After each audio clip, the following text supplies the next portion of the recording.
All right, folks, welcome back into another edition of the High School Huddle, your one-stop shop for everything and all things Section 5 sports. I'm AJ Feldman. He's Carl Jones. It is our last show of 2022. Holiday season is here. We're going to take next week off, but Carl, first off, Merry Christmas, Happy Holidays. We're getting in the festive spirit here, Carl. Yeah, happy holidays to you as well, man. This year is winding down. I feel like it's flown by, especially the high school sports season. I feel like we just covered some of the lacrosse stuff. Football season turned around quick, and now basketball season and hockey season's here before we even know it. But I've enjoyed it this year, and I hope everyone else has had the same. Yeah, I got most of my Christmas shopping done. A couple things need to be finalized online, but we are good to go. We'll get a little bit of holiday traditions later on the show. Got something brewing for you. But first off, let's get right into the action. As we've talked about before on this podcast, we kind of also teased it a little bit last week. Carl, you headed out to Irondequoit, did a great story on a local coaching legacy, or a local coaching legend hanging up the whistle this year. Yeah, man. Chris Cardon, after 37 years, is going to retire from Irondequoit's boys basketball. 3 sectional titles, a state championship, I believe, in 2017. Legend around here. Up to 505 wins, I want to say. I believe 506 or however the exact tally is. But regardless, a lot of darn wins in Section 5 so far this year. In his career, and he's hanging it up. But what's unique about the story is it's not just his last hoorah. Is the team has 10 seniors as well who've been together, majority of them since grade school. So I asked Xavier Gissendaner, one of their better players, and he kind of dubbed it the last dance, which is kind of a cool little play on words. But if you know anything about Michael Jordan and the Chicago Bulls in the late 90s, they call it their last go around with their head coach retiring and their players going their separate ways. They call that the last dance, and the Irondequoit players are dubbing this one the same. It's a phenomenal team as well. Obviously, this isn't just like, a coaching legend and there's 10 seniors. These are 10 seniors who are really darn good on the court, led by Ryan Heath and Xavier Gissendaner themselves. Also a 6-0 start. Big wins over both of the Pittsburgh schools. I believe they took down HFL recently as well. This is a solid squad. And what I found most intriguing about the story is from the outside looking in, Chris Cardon is a hell of a coach, and clearly his resume speaks for itself. But the kids just liked him as like a dude. They really enjoyed how he cares for them more off the court than he does really on the court. And he kind of just reiterated that as well. And he kind of said it's a bigger than ball type of mentality. He had a lot of phrases and quotes that he was using on me that I couldn't remember off the top of my head. But good guy, good team, and it was a fun story to do for sure. Yeah, and you've talked both on this podcast and in the studio just how, you get this guy in a conversation, he'll just go and go, he'll talk your ear off, and, in a positive way, of course, but just, a good guy that can relate, especially, you talk about how long he's been coaching, things like that, the age gap, you get a lot of these times. I dealt with some college or coaches, both in my playing career and covering at Ithaca College, where you get these guys on their last leg and you can tell there's a disconnect between, the 60 some odd year old coach and the 16-year-old kids. I do not get that vibe at all from my experiences with him, watching your story and the things you've said about him. No, not at all. And you were there in person for it last year, where for his 500th win, my man pulled out the worm. Now, what was funny about that, I asked the kids about it. They said it took them by shock. They had no idea that he had that in the tank. He said he was glad that I even called it the worm. He thought it was something else. He thought it looked like something else.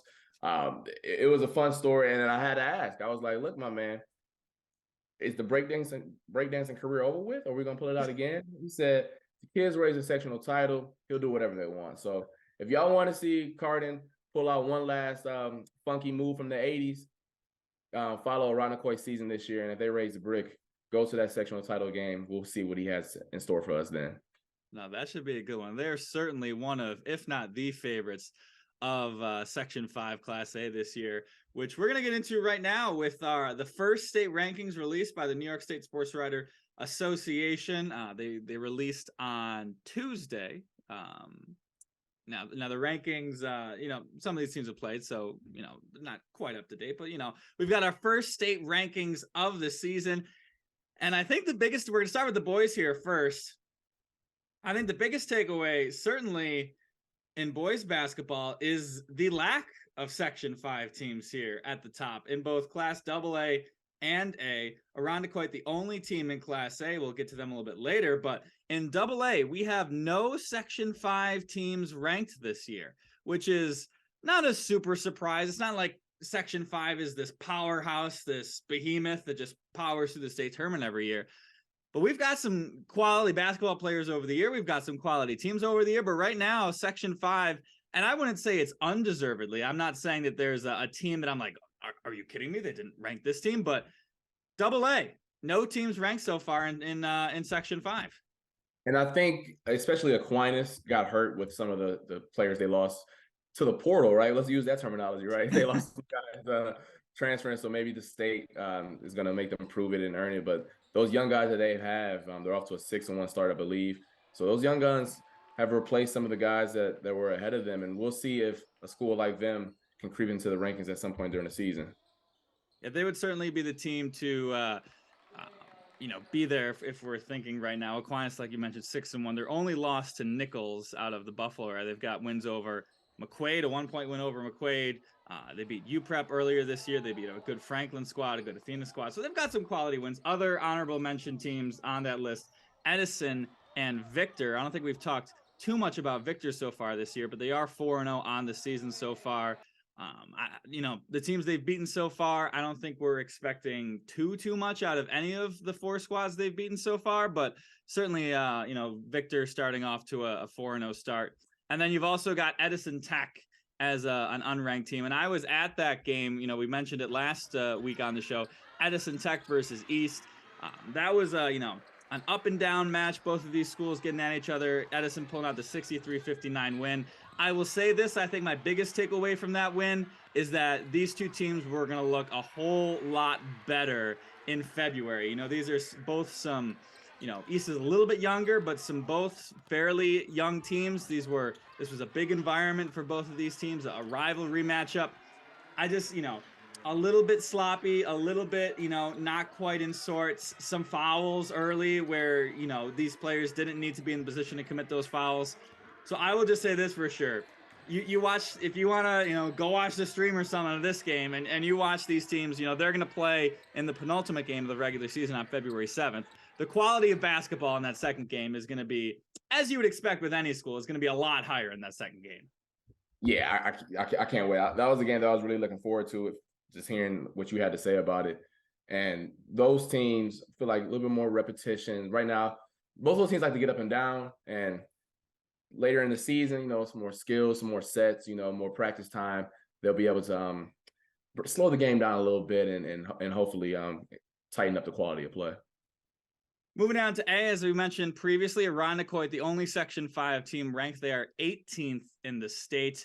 I think that ranking might slowly climb as the season goes along, as they keep racking up wins. And as we always kind of like to mention in these Class A rankings, there are other organizations in these rankings. So if you strictly look at the teams in the New York, in NISFA, as the abbreviation is always hard to pronounce accurately, they're actually the 1, 2, 3, 4, 5. They're the 6th ranked team out of teams in that NISFA. So Irondequoit, 18th, 6th, whatever you want to call it, they're off to a good start this season.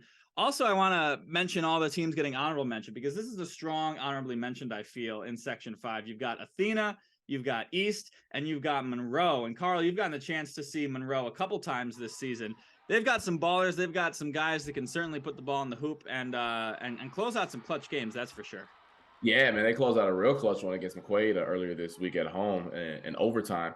They got a good mix of stuff. They pressed the entire game. So, clearly all they do is condition and practice. So I do not envy how they practice at all. But Felton Graves, the big guy down low, as you talked about last week, literally just funnel everything to him. And he came up with 2 clutch blocks in the fourth quarter and overtime to kind of seal the deal for Monroe. But this is a scrappy team who I think is going to get better as the year goes on. They're not fearful at all. They pressed McQuaid up and down the court and caused some costly turnovers and came away with the win. So we'll see as they once again, more practice time, more reps, and all that stuff. Hopefully, this holiday break, they're able to do so with that, and we'll see what type of strides they can make. And kind of jumping back to Double A real quick, I want nothing more from the Section 5 basketball season than McQuaid to lose every single game in overtime this year and then win the sectional championship. I honestly think it's possible. They've done this just about 7 times. They've lost in overtime. They've lost at the buzzer. They've lost in double overtime. They lost to St. Joe. They lost by a point to Aquinas. They are so close to winning one of these games. They're a good team. They're 0-7 on the season so far this year. They play Wilson tonight. That might be their first victory of the season. But I want nothing more than them to go into the Section 5 schedule or tournament at 0-20 and then win the whole thing. I think that would just be so great. They're their record is clearly deceiving, man. I watched them against Monroe. That's a good basketball team. Young, definitely young. Got some guards that are young, but sometimes the ball just doesn't bounce your way, and clearly 7 times the ball has not bounced their way. All right. Yeah, they've only played 1 home game this year. They've got their next 4 at home. They're going to start racking up some wins, but I almost just laugh and joke like anytime I see McQuaid on the schedule. And then I just see the tweet later than not. It's like, heartbreaking loss, tough loss for the kids. We fight on next week against Wilson. Like, it's the same thing every single time. And it's just hilarious. And I find it very funny. Moving on to Class B. Once again, we've only got 1 team ranked in the rankings so far, and that would be Batavia at the 16 spot so far this season. They've started off their year with 2 wins over Odyssey and with Eastridge. They just lost to Sutherland, which I don't believe got into this rankings. No, they didn't. So, it's funny. The state ranking says Batavia is at 4-0. I've got them at 2-1. So I don't really know how that's going on. But, clearly, you talk about Batavia, they've got the winning tradition from, this football program. And you look at this roster here, you got Javen McFallons, you've got Carter McFallons, you've got Cam McClinnick, some guys, I believe Cam McClinnick was on the football team, and they're off to a pretty good start to this season. Oh, that winning pedigree always transfers, and especially when it goes to football to basketball. That physicality, I guarantee you, this first month of the season, McFarland's brothers, and I know they're really good on the basketball court, but I guarantee this first month of the season, they were out there bruising dudes, being physical, and as a hooper, you ain't trying to deal with all that. I mean, bro, get off me, man. So I understand how that transfers, and those brothers, as the year goes on, when they get back into basketball shape, because we know football and basketball shape is 2 totally different shapes, the Blue Devils will soar even higher. It was always tough for me going from golf shape to basketball shape. Complete. I understand the struggles. You just build up a certain muscle set. You gotta pull the cart. Depending on your age, you got the beverage in one hand. Like it's just different. It's just different skill sets. So that was difficult for me as too when I was playing high school. That's for sure. In Class C, we've got a lot of teams. We mentioned in the top ranked classes, top sizes, not a bunch. Class C, we got a lot. We got Lions at 4th in the state.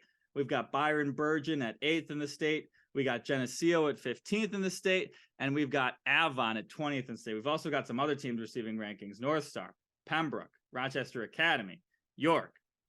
And this is a bracket where it's going to be tough to get out of. Lions, they had a great season last year. They didn't quite do exactly what they wanted to do in the sectional tournament. They lost to Oakfield in surprisingly lopsided fashion.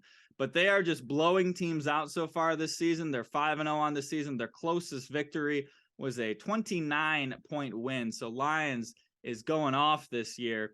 They've got they did graduate some guys last year, but they still got J.C. Walker. They got Jacob Sides coming back. 2 of the names that certainly stick out for me when I look at their roster. And they were a really good team last year. I know they got a chip on their shoulder from the way that season ended. And certainly the state thinks they have a good chance to make some more noise this year. I believe Lions had some injury issues down the stretch last year. They did. Yeah, that was that too. Yeah, so that didn't help them at all. So that's definitely going to be a factor this year. And I'm looking at the rosters for the other 3 teams: Byron Burgeon, Geneseo, and Avon. Avon got a bunch of soccer kids on the team, man, and like the winter pedigree traveling. So clearly, the Braves, I believe the defending champs from this section a year ago. This was a fun team, by the way, to interview after this. Yeah. they was out there talking cash. They're acting like they never been on TV before. I'm like, all right, y'all, goddamn. Like, but it was cool though, man. And the Braves are always a fun team to watch with how they can put up points in bunches. Yeah, I'm not going to count out Avon Braves for sure. They lost in the Far West Regional last year by 2 to Salamanca. That was a wild game down the finish. So yeah, don't sleep on the Braves for sure. And then let me just look at this real quick. Yeah, Geneseo. Ryan Whitney, I watched him on the football court or the football field. 6'2". He's gonna. I can just tell that's a basketball player as well. I think I might have seen him on the court in years past, but I'm going to be interested to see how he does on the court this year. And then in Class D, the reigning state champs from Avoca-Pratsburg, they come in at number 4 in the state rankings. Fillmore also gets some love at number 7. And Avoca-Pratsburg, they are 3-1 on the season. They did suffer a loss to York. They lost quite a bit, but they still got McCoy Putnam, Sawyer DeVoe. Not a ton of names carrying over for last year. They did graduate a fair amount. Looking at some of their graduations, Pacey Hopkins was a big one for them, of course. So Avoca-Pratsburg trying to repeat here. Were they a team that put up a bunch of points every single game last year? They did that, and then they didn't give up a lot too. Yeah, they won that that thrilling Lions game in the regular season, and then they really didn't get tested too much in the playoffs. Like, if I believe, let me see if I can pull this up real quick. Yeah, I mean, they won. Wheeling Charler was their closest game. They beat them by 1 in the crossover match there, and then actually the state tournament isn't up here, the results, but I know that they did not get super tested there. I remember us running those highlights, and it was like, all right, we'll just pick a bucket from each quarter because they blew them out. But yeah, Avoca-Pratsburg, not messing around once again this year, it looks like. And then moving on to the girls' rankings, where we got a lot. Got a lot of heavy hitters, and we've gotten a chance to see some of these teams so far. We'll start with AA, and I'll just run through these real quick. You've got Schrader at number 5. Yeah, Schrader at number 5. That's a strong ranking. Bishop Kearney at number 7. Fairport at number 12. And then maybe down one tier, you've got Penfield at 21, Hilton at 26. We'll start with Schrader at number 5. Carl, you got the chance to see a pretty historic victory for the Warriors as they got it done last week. Yeah, they beat Penfield for the first time since 2003, I believe, 19 years. And look, the Watkins sisters got better, y'all. They got better. I didn't know it was possible. I mean, obviously makes sense. Freshman and sophomore year to make it another year in the school. They're legit, man. I mean, they were giving it to you however they want it.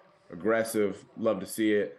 But then also the others, as I like to call them, and I don't mean that by any disrespect, they were doing their thing. Julia Perales graduated, little sister Maya doing her thing on the court, little feisty girl as well.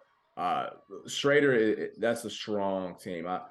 Seeing what I saw against Penfield, I am not surprised that they beat Fairport. That's a really, really darn good team. And man, I will want to see them match up against a team like BK because I think this is one of the better teams I've seen since I've been here. Well, 2 years. So again, this is one of the best teams I've seen for sure. Plus, they have no seniors on their roster. So this is a 2-year window for the Schrader girls. They're going to make some noise in that window. And then I did get the chance to catch a little bit of the Bishop Kearney Fairport game. It was Bishop Kearney coming away with that win there. Two teams with just a lot of firepower. Bella Pucci, she had 4. I was able to catch the second quarter of that game. There was the Bills game that night. She had 4 threes in the second quarter alone. When she gets hot, when she gets kind of in her zone, I don't know if I want to put my money on anybody else but her when that happens. But it's just a good quality basketball game. And the thing that I really might be taking away from the early slate of this season is that 1 seed in that Section A tournament is going to be really important because these top 3 teams, Schrader, BK, Fairport, I think they're separated a little bit from the rest of the pack. So if you can only have to win 1 of those games as opposed to having to win 2 of those games, that's going to be big. Yeah, 100%. Yeah, and all the love I gave to Schrader, Fairport still got a Division I girl there in their own, and probably 2 others who aren't too far behind. And then BK is BK. So any way the ball drops on any given Sunday or day, I guess it's not football no longer. It doesn't matter. That's a really strong three at the top. Moving on to Class A, still a handful of teams ranked, but not quite as high. Coming into the top spot, Canandaigua with the 18th best team in the state. Then you've got Mendon all the way down at 24. I was wondering how much kind of respect the Mendon name would give them. You know, sometimes like we talk about Canandaigua football, how they were probably a little inflated in the state rankings throughout the year. I think this is an appropriate spot for Mendon. You know, they've had to grind out some wins against some teams that they haven't had to grind out in the past. They're still undefeated, but they're at 24 in the state. Then you've got Thomas at 26 and Sutherland at 29. So really, I think the story here is Mendon, you know, obviously not having they graduated just a ton last year. And then B, could this be finally Canandaigua's year? You know, they've got the stingy defense. You know, Maya Herman's back. So, you know, they've got a core, you know, Macy Bacon, you know, there's a lot of quality players there. Maybe this is Canandaigua's year finally to knock off Canandaigua. I believe it's been 7 in a row for the Vikings. I think that's right. The first thing I did when I looked at Canandaigua's schedule, how many points are they giving up? I saw a game where it was only 26 points. So clearly the Braves still got the system going with the stingy defense on that side of the floor. As long as you can do that, they got enough bucket scores led by Maya Herman that they can make things shake come February.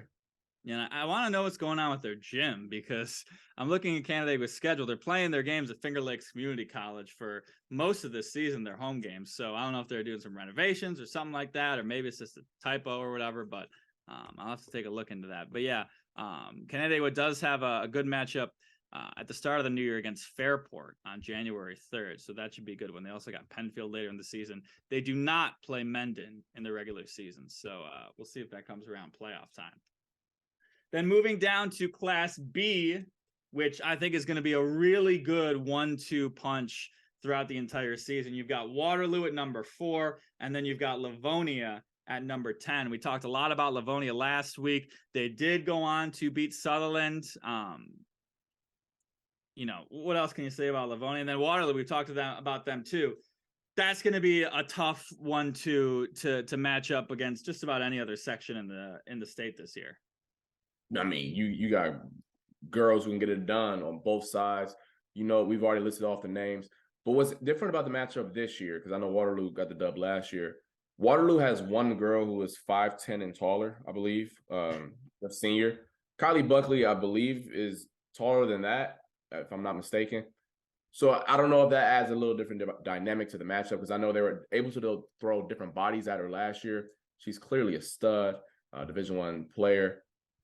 We'll see who gets the dub whenever they match up. But, man, those two teams are strong and honestly fun to watch to be some Class B schools. Yeah, they matched up in the regular season last year. And that was also a game where, you know, two teams that we kind of thought would, you know, face off in the playoffs. But Livonia, they suffered a tough loss to Wellsville in just the second round of the Section 5 tournament. So I know they're going to be out for a little bit of revenge. I'm not putting my money, you know, Kylie Buckley. I think we might be talking to her a little bit later in the year. Just, you know, she's also on her way to becoming Livonia's all-time leading scorer, both boys and girls. She's also already got the girls' record. She's coming up on the boys' record. But certainly we don't want to sleep on the rest of the teams. Palmac at 15, AQ at 18, and Dansville at 21. So guess what? On Palmac, we got a Goodness sister, Taryn Goodness. She anything like the brothers. I know she good on the court. All right, so the brothers were fun to watch last year. It was a game-winning shot last year that I covered from one of the brothers, and they had a great game. So hey, I need the sister to do the same. You got to match the energy. Come on, let's go. Oh, and I'm already looking at her right now. She is a sophomore. She is leading their team in scoring with 13.6 points per game. A lot of steals, a lot of rebounds, a lot of assists. So we'll have to get out to another Palmac game, that's for sure. Moving down to Class C, we've got a handful of teams in this top 10. Clyde Savannah, East Rochester, Space, Gananda, not East Rochester, Gananda. We've got Clyde Savannah at 4, East Rochester at 7, and Gananda at 9. You've also got Lions at 14, Pavilion at 19. and Canisteo Greenwood at 22. East Rochester obviously went on that great run last year. They made it to the state Final Four. They did lose Samantha Lewis, but that is the only player they lost off of that team last year. So they still got Zariah Eldridge back. They've got Lily Funk back. A really strong, talented Anaya Eldridge was also doing good things for them as an 8th grader last year. So they bring back a pretty strong core from that team that made it all the way to Albany last year. Oh yeah, they're another fun team to watch. And Sam Lewis was a stud, leading them that far. But also another thing that you just listed, Lions, Jayla Bell, stud to be a sophomore. Every single week, we put together our Section 5 best, and she could be on it, just how much she stuffs the stat sheet. So yeah, Class C, I mean, they lost, Samantha Lewis from this classification, but they still got some girls who can do some cool things on the court. And it'll be fun to see how this one shakes out for sure. Especially on the boys' side, Class C has some teams as well, and same for the girls. And then Clyde Savannah, number 4, their only loss this season was to the aforementioned Livonia Bulldogs, but they've got some players as well. I don't think we've ever really gotten out to a Clyde Savannah game, but just looking at some of these names and these numbers, Jada Larson averaging 20.5 points per game. You've got Kylie Paler at over 15 points per game. And you've got Taylor Carnevale at just under 15 points per game. So that's, you can get 3 players on your team averaging, basically 15 or over 15 points per game. That's going to be tough to stop come playoff time. And then finally in Class D, we've got 3 teams ranked in the state top 20 as they go far in here. We've got Andover Whitesfield at number 5. We've got Keshequa at number 13.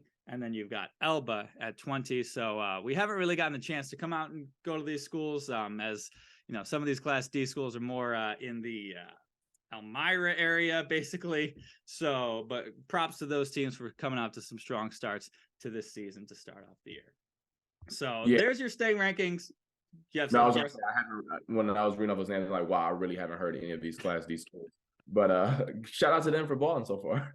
Yeah, and we'll see if we. Okay, we can talk about this. Andover Whitesfield. They are 3-0 on this. Oh my goodness! All right, let's talk about Andover Whitesville for a little bit. I think I pronounced it wrong every single time so far. So Andover Whitesville. Here, there are 3 games this year: a 61-10 win, a 61-19 win, and a 66-18 win. So they've scored at least 60 points and haven't given up 20 so far this season.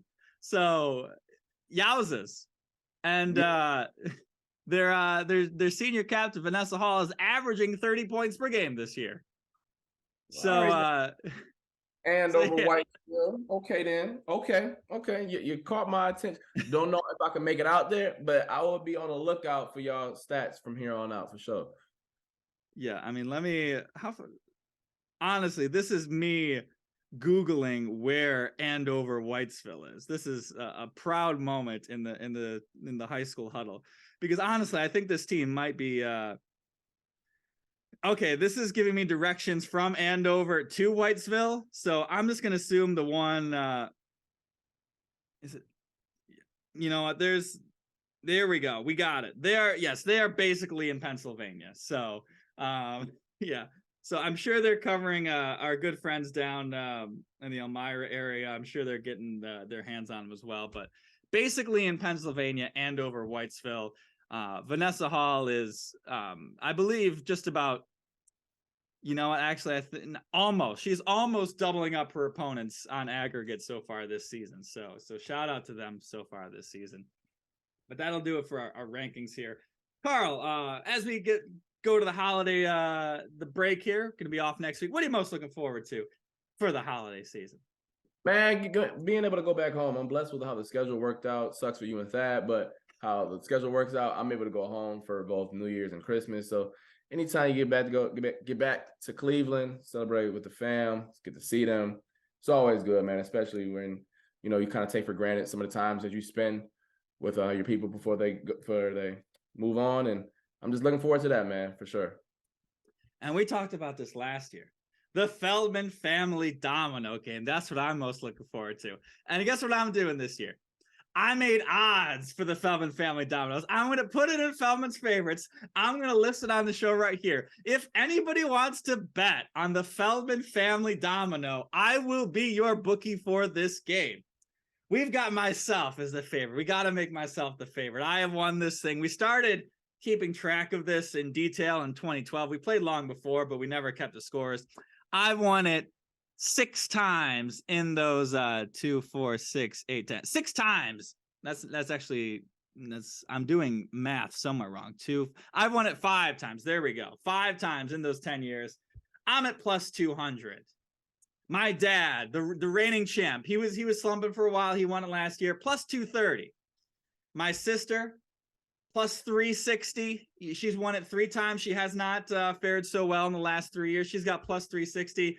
And then my mom, and she'll agree with this ranking, she's got 1 title. She believes all time ever in her dominoes career, dating back to when they play. She's at plus 550. So those are our odds for the Feldman family domino. If you listen this far, if you listen to read Feldman's favorites, there you go. Feel free for Twitter DM me, Venmo me. I will be your bookie for the Feldman family dominoes.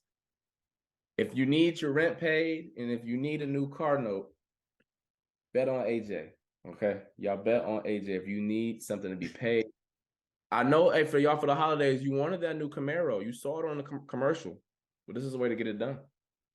I'm not counting on my dad by any stretch of the imagination. I think Heather's going to be a little insulted at those rankings as well. I will say, if I were to create alt lines for this, my dad as the second favorite team, him to finish last would also be a great value play, because once he's out of the running, he just kind of gives up. Like he'll take less time. You know, he's really the definition of, if you're not first, you're last. So I'm not gonna make too many crazy alt lines here, but there you go. The Feldman family dominoes doing battle once again on Christmas Eve this year. So I don't know if I think we can really go nowhere else but to wrap up the show from that, Carl. It was a fun one, man, and I'll be looking forward to the rankings, man. Keep me in the loop. Keep everybody in the loop. Yes, I will tweet out the rankings, especially if I win, but begrudgingly if I lose.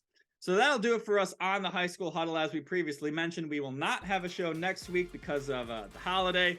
Not a lot of teams playing games, et cetera.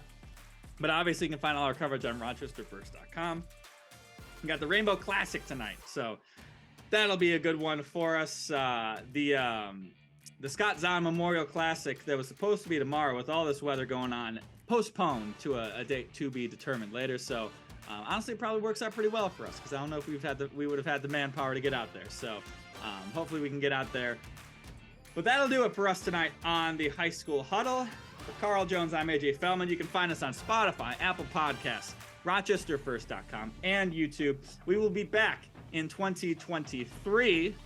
2023, wow, man, we are getting old, Carl. Thank you for listening throughout the entire year. Have a great, happy holiday season for whatever you celebrate. Have a happy new year, safe and happy holidays. Try and get by with this weather. It's going to be tough. We didn't even get to talk about the weather, but it'll be a good one. Thank you for listening, and we will see you in 2023.